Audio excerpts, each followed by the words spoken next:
Sudah. Pak, bentar, Pak. Jadi nomor 27 saya masih masih memikirkan. Mm-mm. Nomor 27 kan dikasih tujuan perda. 27 kan? Ya. Iya. Terus kita menganalisis dampak negatif itu doang. Iya, males dampak negatifnya. Oke. Lalu, oke. Kira-kira maksudnya itu adalah kira-kira setelah munculnya globalisasi terhadap kebudayaan Bali itu apa? Dampaknya apa? Dampak negatifnya setelah munculnya globalisasi. Apa dampak negatif? Nah, nanti kan kalian pasti agak berbeda-beda kan membayangkan pilihan gandanya apa. Nah, tetapi nanti kalian pilih aja yang sekiranya jawabannya itu eh, konteksnya lebih ke arah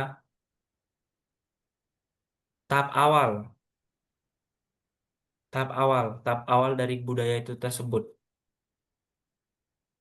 Kata kunci dalam menjawabnya tahap awal, apa yang dirasakan oleh budaya itu sendiri.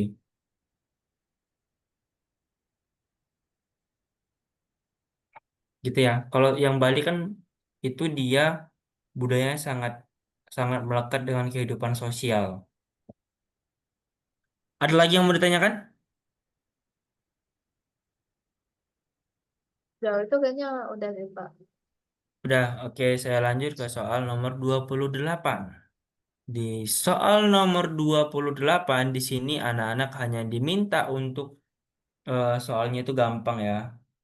Diminta untuk hanya ada satu soal gitu ya. Ini soalnya gampang. Diminta untuk memberikan contoh dan menerapkan perilaku pelestarian kearifan lokal dalam kehidupan sehari-hari. Hanya memberikan contoh saja.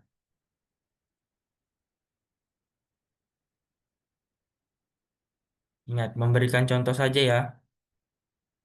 Kan kalau budaya kita itu sebenarnya ada ya, sebenarnya budaya kita yang sangat melekat gitu ya.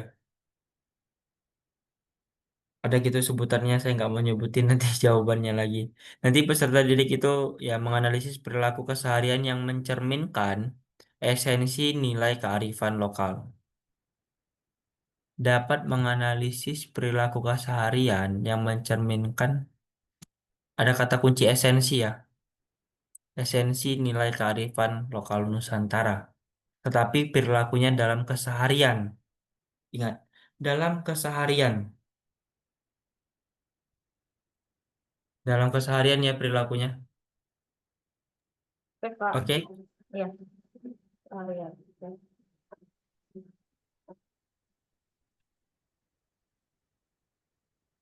itu soal nomor 28. Kalau soal nomor 27 itu materinya globalisasi, 29 itu materinya globalisasi. Nanti saya sajikan tuh narasi sedikit, narasi cultural like yang dimana narasinya itu hanya ada satu kalimat, tapi dia sedikit panjang gitu ya.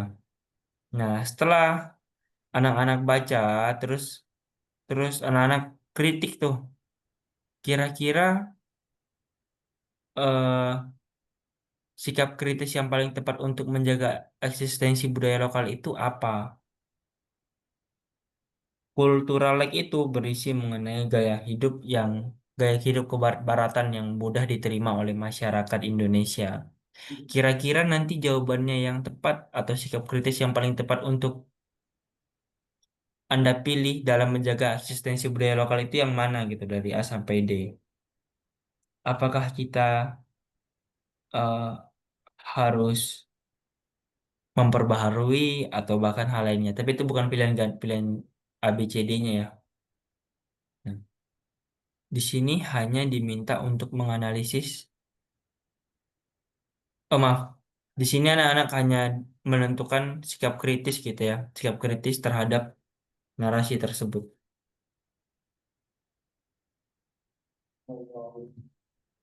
Ini sikap kritis.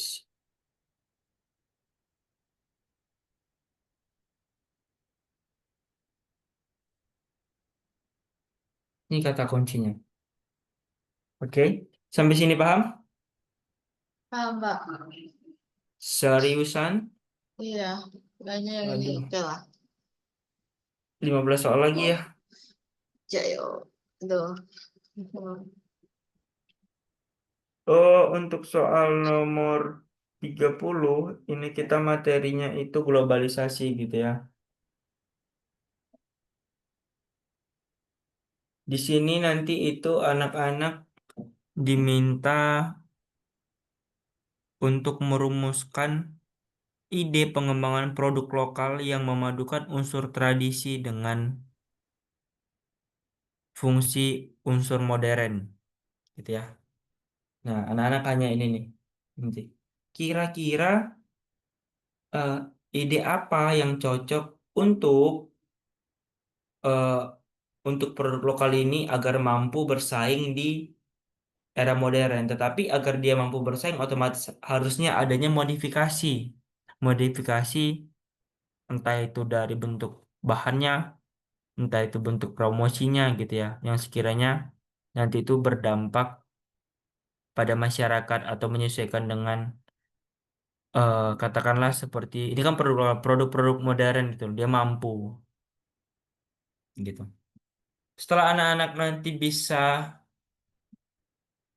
menemukan idenya, ini kalau yang ini menurut saya ini nanti ini tergantung konsentrasi kalian saja menjawabnya. Karena ini sifatnya itu tidak ada di buku, tetapi ini hanya berdasarkan pilihan yang paling logis, realistis, dan sesuai dengan perintah soal.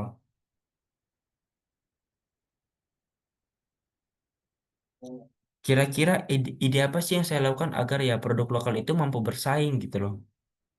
Apakah saya perlu modifikasi atau saya perlu membutuhkan promosi atau saya perlu mengembangkannya lagi atau apa gitu? Itu contoh idenya ya. Itu juga bisa Anda jadikan referensi dalam menjawabnya. Oke, selanjutnya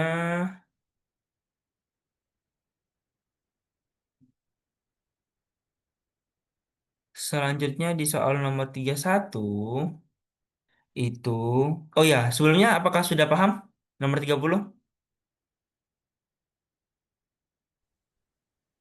Oke.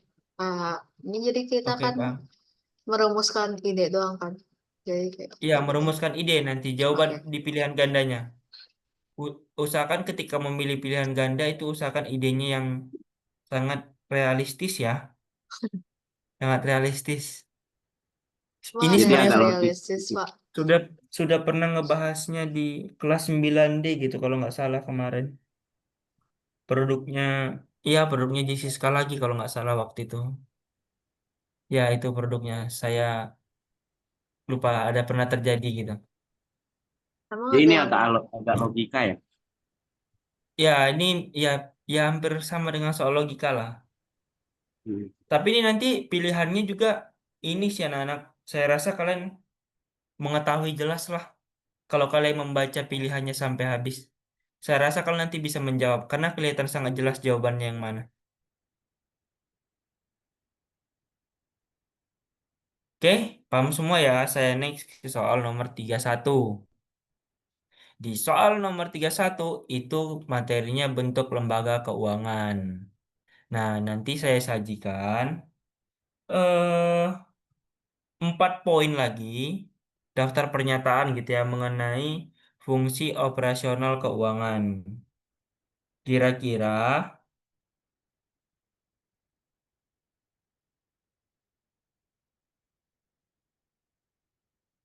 kira-kira dari 4 pernyataan tersebut eh, itu termasuk ke dalam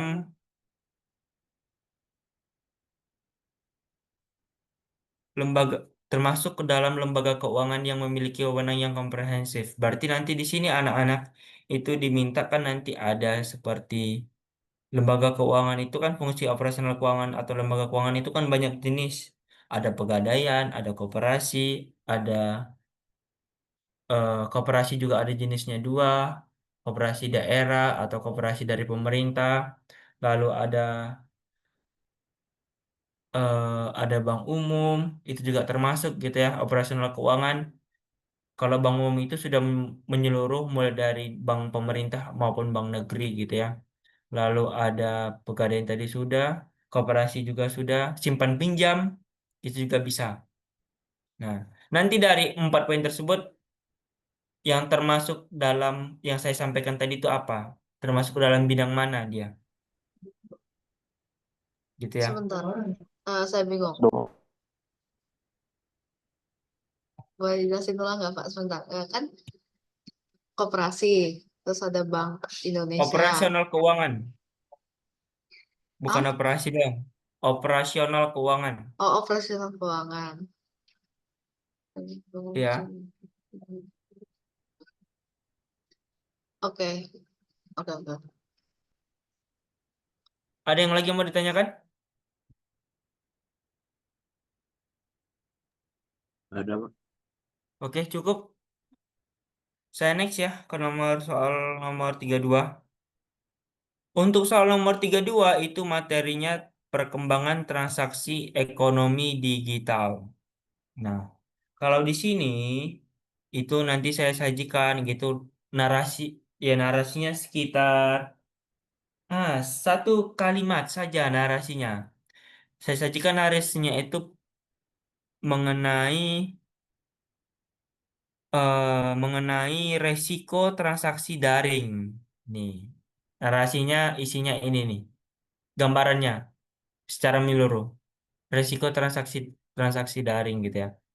Setelah itu anak-anak diminta untuk eh, menentukan langkah evaluasi yang paling bijak dan aman bagi konsumen itu apa dalam eko- transaksi daring.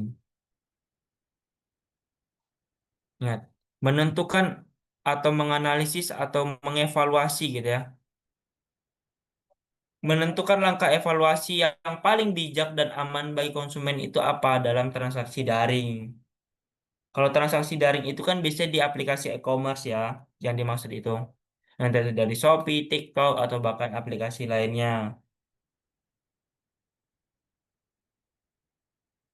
Kira-kira apa yang saya lakukan agar transaksi saya itu aman, entah itu dalam proses pembelian, entah itu dalam proses ketelitian dalam membeli barang, entah itu dalam bentuk melihat review dari YouTube, entah itu dalam bentuk apa lagi ya? Tanyain ke teman yang sudah beli barangkali gitu ya. Nah, itu saya kasih contoh analoginya. Sampai sini apakah paham soal nomor 32? Paham, Paham Pak. paham. Seriusan? Iya. Oke, eh, semakin sedikit ya ternyata. Hanya ada 1, 2, 3, 4, 5, 6, 7, 8, 9. Oke, Terhitung saya lanjut. orangnya. Ya, mungkin udah pada capek kali ya belajar ya. Soal nomor 33,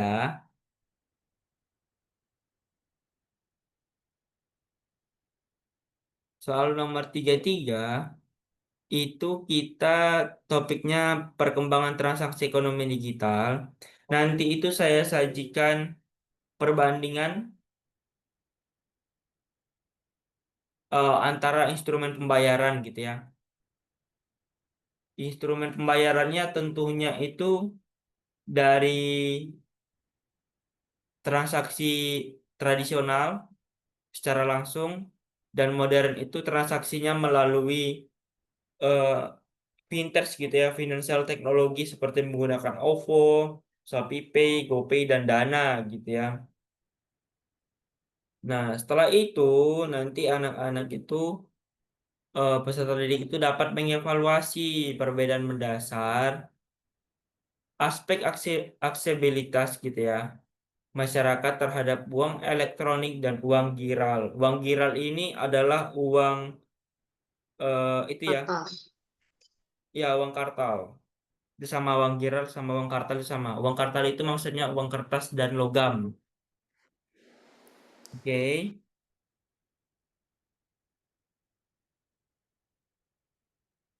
Oh maaf. Uang giral itu ini, uang yang berada pada sebuah bank. Beda lagi. Yang kayak kita Cek gitu Pak, apa? kayak cek gitu. Ya, kayak cek itu, ya benar. Cek dan giral itu, ya Oh, benar sih. Cek dan oke. giral itu ya uang yang berada pada suatu rekening gitu loh. Entah rekeningnya dalam bentuk BNI, BRI gitu ya, pada bank-bank tertentu. Nah, nanti anak-anak itu diminta untuk mengevaluasi gitu ya, mengevaluasi perbedaan mendasar antara uang elektronik dan uang giral. Saya kasih tanda ya.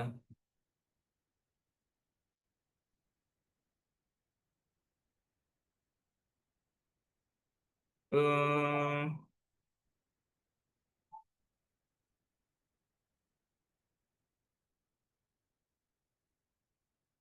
oke.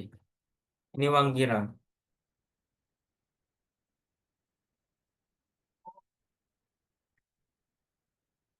Saya ini saya tandain perbedaan mendasar gitu. Mengevaluasi perbedaan mendasar uang elektronik dan uang giral. Nah, ini kata kuncinya. Kira-kira perbedaan mendasarnya apa? Di misalnya ya yang ini lebih mudah, yang satunya agak lebih sulit atau yang gimana gitu. Ya, soalnya gampang kok ini soal nomor 34. Oh, soal nomor 34 itu kebanyakan gampang ya sampai ke bawah. Kalau pas Soal bagus, nomor 3. bagus. Yang gampang-gampang aja, jangan yang susah. Iya sih, seharusnya gitu. Soal nomor 34 itu perkembangan ekonomi digital. Nanti saya sajikan mengenai urgensi legalitas vintage. Vintage ini financial teknologi ya, seperti ShopeePay, GoPay, dan sebagainya gitu. Nah, lalu eh, anak-anak itu diharapkan itu menganalisis alasan utama perlunya pengawasan OJK bagi perlindungan konsumen. Nah, sebenarnya dengan adanya OJK ini sebenarnya transaksi itu semakin aman. Biasanya anak-anak yang suka trading tahu nih OJK itu fungsinya apa gitu ya. Di sisi lain dengan adanya OJK ini itu ya yang pertama perlindungan transaksi kita aman, yang kedua adanya keamanan bi- data kita, yang keempat itu kan OJK itu termasuk dalam lembaga pemerintahan ya. Berarti secara nggak langsung pemerintahan juga ikut serta gitu loh bertanggung jawab dalam transaksi. Nah, lalu itu ya eh, beberapa alasan utamanya gitu. Yang nantinya itu ada beberapa alasan lagi yang perlu kalian tambahin agar memenuhi kriteria jawaban yang ada pada pilihan ganda. Nih, kata kuncinya cuman menganalisis alasan utama ya. Ini kata kuncinya. Kalau vintage itu ya saya kasih contoh ya ini contoh ya.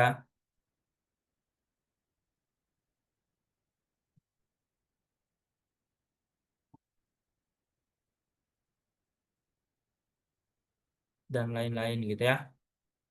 Ini saya kasih contoh. Sampai sini paham 34? Beri reaksi dulu. Paham Pak, suara kurang kedengeran doang, ketupan hujan. Oke. Ingat saya mengingatkan kalau kalian mau makan ya silahkan nggak apa-apa. Di soal nomor 35 ini kita berbicara mengenai literasi finansial. Oke. Nanti saya sajikan narasi mengenai perilaku konsumtif. Tahu itu apa perilaku konsumtif? Kebanyakan beli barang nggak tahu gunanya buat apa. Ya, benar. Saya sajikan nanti gambaran narasinya gitu. Ya. Setelah itu, anak-anak itu dapat menganalisis korelasi positif gitu ya antara manajemen pengeluaran atau skala prioritas dengan keamanan finansial di masa depan. Nah, kalau kita konsumtif otomatis keuangan kita nggak aman dong. Pengeluaran kita nggak aman dong, karena kan kita hidupnya ini mewah-mewah gitu loh. Mengabaikan masa depan gitu loh. Tidak ada sistem menabung atau katakanlah invest. Otomatis di masa depan kita tidak terjamin kan. Kalau uang kita banyak di awal dan kita bisa invest, otomatis secara nggak langsung finansial kita di masa depan itu setidaknya 40% lebih aman. Oke, gitu ya. Yang anak-anak yang perlu anak-anak analisis ialah ini korelasi positif. Ingat, ada kata kuncinya manajemen pengeluaran, terutama di skala prioritas dengan keamanan finansial di masa depan. Oke, kata kuncinya ini. Nanti kalau anak-anak bisa menganalisis gitu ya, dari pernyataan yang saya buat kan berarti kalian ya secara nggak langsung sudah paham lah gitu mana jawabannya.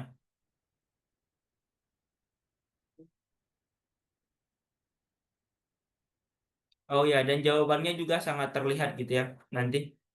Soal nomor 36 itu kita masih sama materinya literasi finansial ini udah kelas 9 ya. 36 sebentar. Nah, di soal nomor 36 ini saya hanya menyajikan pertanyaan mengenai tindakan nyata. Jadi di sini anak-anak nanti menentukan praktik keseharian yang paling efektif untuk membangun kecakapan literasi finansial sejak dini. Nanti untuk contoh soalnya ini nih, saya kasih tahu ya. Manakah tindakan yang bisa kita lakukan dalam keseharian untuk meningkatkan literasi finansial? Nanti ABCD-nya, nah itu kalian baca pas ujian aja ya.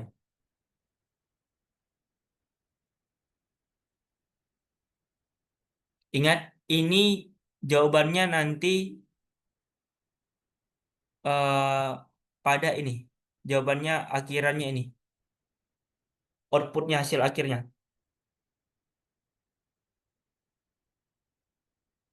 Sama ini.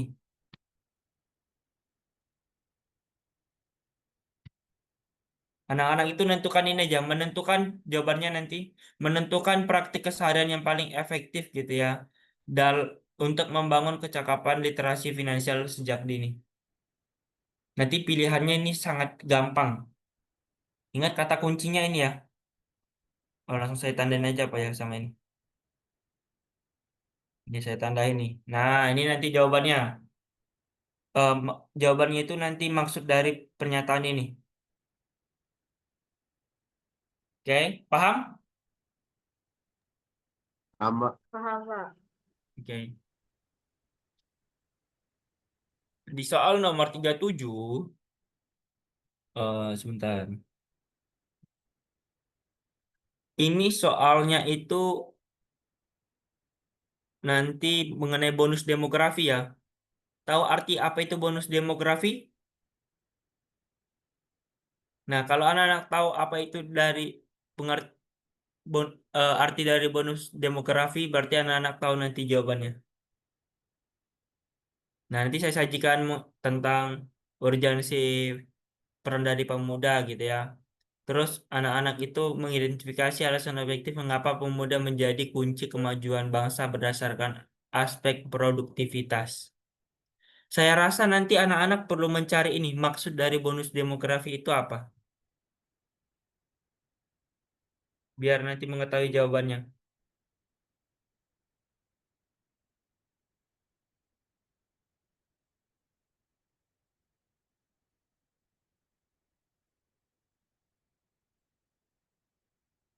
Nah, ya ada jawabannya kok di Google. Maksud dari itu.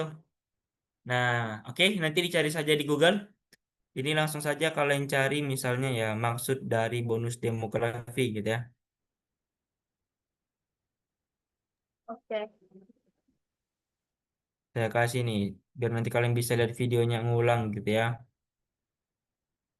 Soal nomor 38 itu mengenai kualitas kehidupan.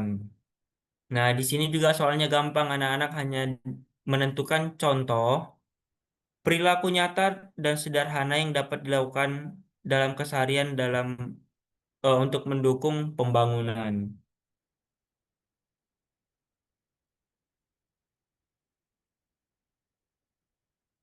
Ingat ya, ini hanya kalian menentukan contoh saja, perilaku nyata dan sederhana yang dapat kita lakukan dalam keseharian ya. Ingat,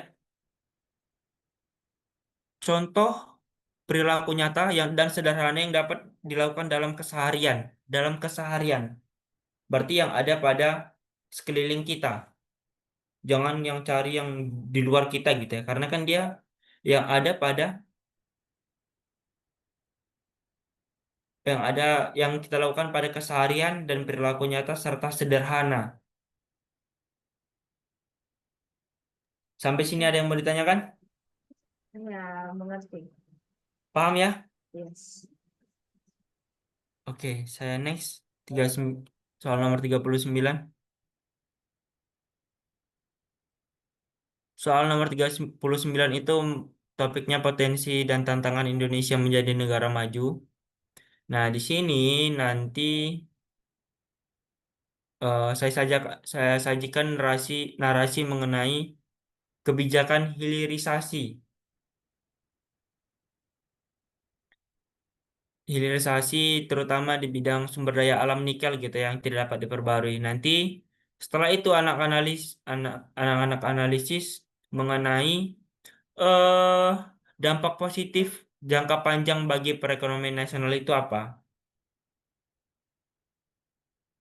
Dampak positif dari hilirisasi terutama di bidang nikel itu apa bagi Indonesia gitu. Bapak, Itu ya nanti hilir- jawabannya. Apa? hilirisasi itu apa? Hilirisasi itu berarti kita memanfaatkan sumber daya alam semaksimal mungkin untuk mendorong beberapa aspek, entah itu dalam bidang ekonomi, kerjasama dunia, yang kayak sama Cina, gitu ya, yang ke cancel gitu, itu bisa. Itu hitungannya eksploitasi kagak? Oh enggak termasuk eksploitasi. Itu Jadi memang, kayak memang pihak dari Cinanya itu memang agak apa ya, agak keberatan dengan harga yang lebih mahal diketok oleh pada saat itu sama Pak Luhut.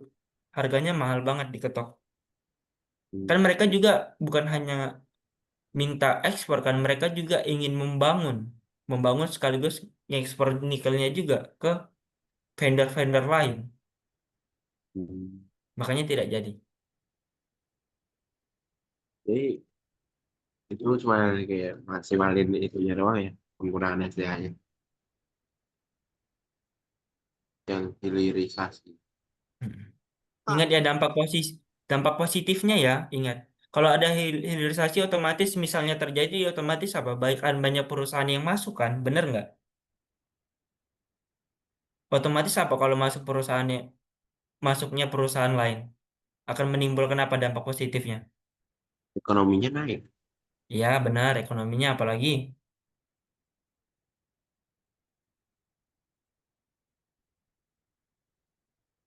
membuka bukan, lapangan pekerjaan, apalagi dan bukannya masih kalau, banyak. sorry Pak, Hah? hilirisasi itu bukannya katanya kan menggunakan SDA sebanyak mungkin dong. Iya, Bukannya itu, semaksimal. oh semaksimal. Bukannya itu kayak eksploitasi juga ya? Tidak, tidak termasuk eksploitasi karena dia memaksimalkan sumber daya alamnya, yang nanti pada akhirnya itu akan yang pada akhirnya akan membentuk suatu perusahaan dan terjadinya keuntungan antara kedua belah pihak.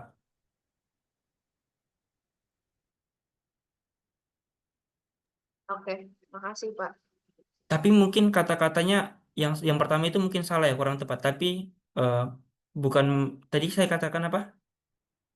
Eh, Menggunakan SDA semaksimal mungkin.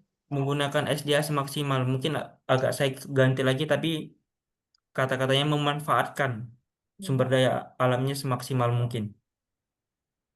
Jadi berarti adanya ya pada tu- akhirnya memang eksploitasi sih, karena kan kita mau nggak mau ya harus menerima resiko kan akan adanya hal itu gitu loh. Ya nggak usah jauh-jauh lah, kalau Freeport juga kayak gitu. Ekonomi kita memang nambah, pendapatannya nambah, apanya nambah gitu ya. Itu salah salah satu contohnya. Nanti anak-anak bisa memperdalam lagi gitu ya. Lalu paham ya? Atau gimana? Atau kurang? Oke, ngerti, Pak. Oke, saya next sampai soal ini 40, sisa 7 menit lagi. Di sini topiknya potensi dan tantangan Indonesia menjadi negara maju.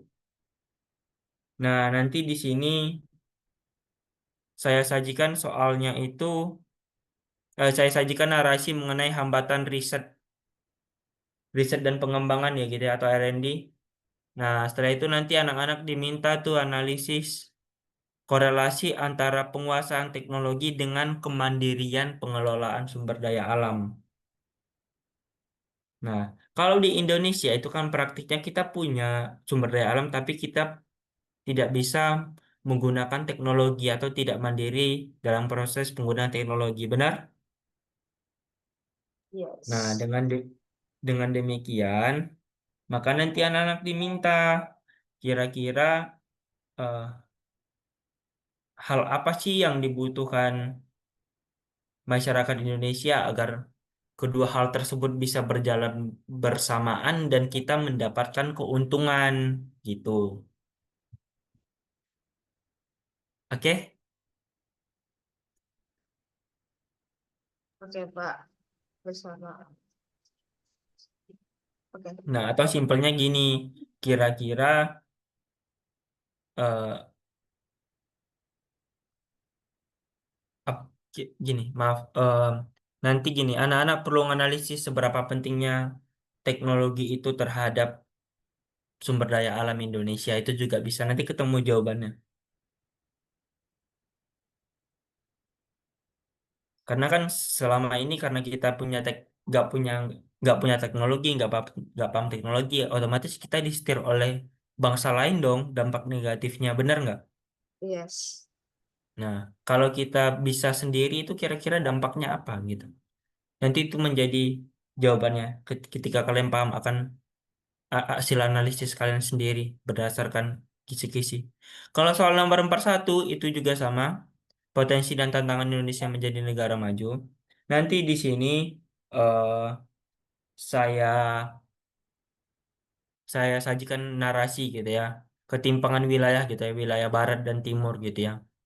Nah, setelah itu anak-anak analisis tuh terutama fungsi pembangunan infrastruktur bagi penguatan ekonomi nasional.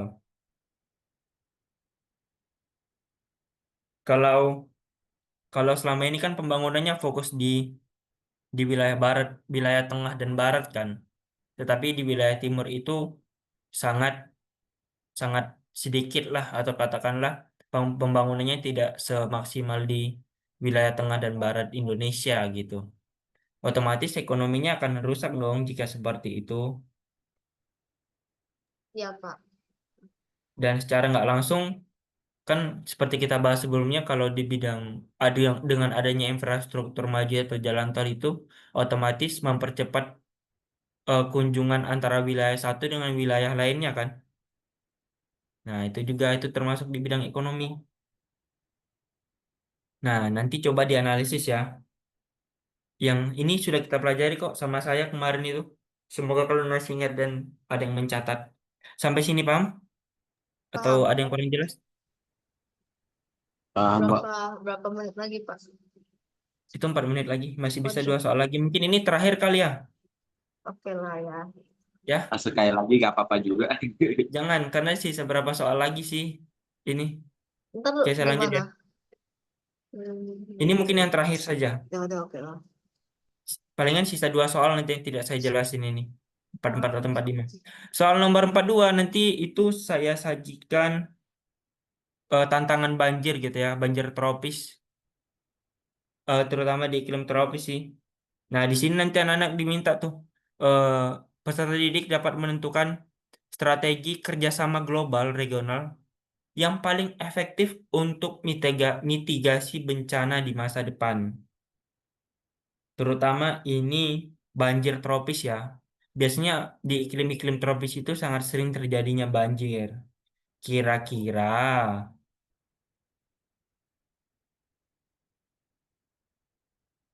kira-kira nanti jawaban yang paling tepat itu apa? Apakah kita perlu membuat suatu alat yang lebih canggih atau butuhnya hmm,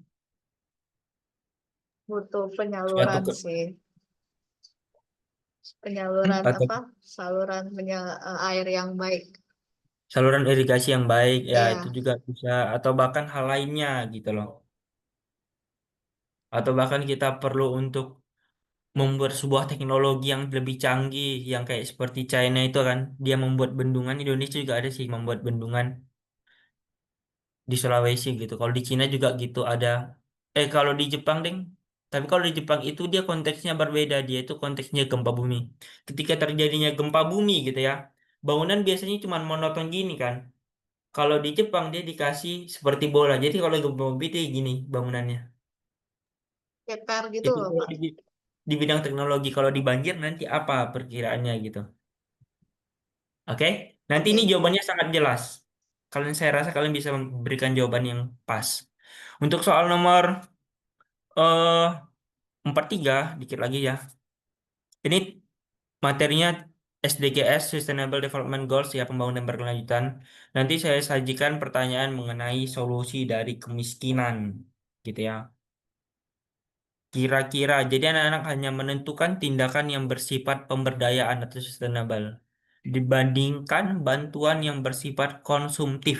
Ingat, anak-anak hanya diminta untuk menentukan tindakan yang bersifat pemberdayaan. Ini soalnya gampang.